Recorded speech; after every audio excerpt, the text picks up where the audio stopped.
The Lake of the Drowned Souls. The town of Black Hollow was a quiet, unassuming place, except for the whispers about the lake on its outskirts.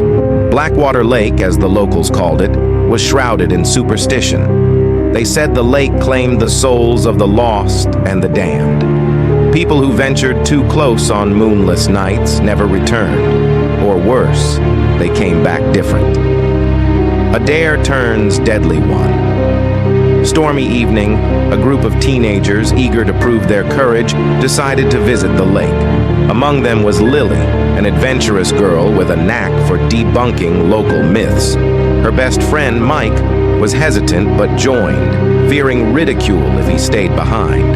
As they approached the lake, a dense fog rolled in, muffling their laughter and casting eerie shadows across the water. The lake was unnaturally still, its surface like black glass. A cold wind whispered through the reeds, carrying faint, mournful cries. "This is just the wind," Lily said, though her voice wavered. The whispering water. The group stood at the edge, daring each other to dip their hands into the icy water. Lily, determined to lead by example, leaned forward and touched the surface. Instantly, the lake rippled unnaturally, and a faint whispering surrounded them. "Do you hear that?" Mike asked, his face pale. The whispers grew louder, forming incoherent words. It sounded like dozens of voices speaking at once, begging, pleading, screaming. Lily pulled her hand back, her breath quickening. "Let's go," Mike urged.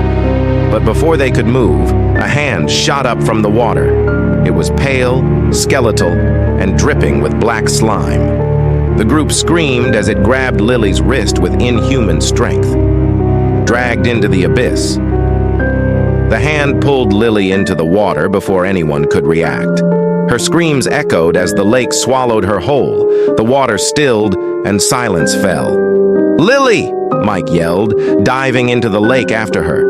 The others watched, frozen in terror as the water rippled violently.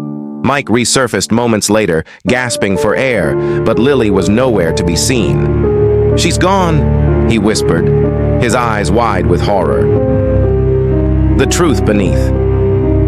The remaining group fled, but Mike stayed, desperate to save Lily. He returned with a flashlight and waded into the water, calling her name. The whispers returned, louder and clearer. "Help us," they moaned. The light illuminated the lake bed, revealing countless faces just beneath the surface, ghastly, distorted faces of men, women, and children.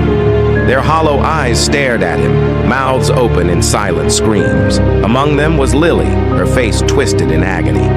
"Mike, help me!" she begged, her voice echoing in his mind. Terrified but determined, Mike reached for her hand.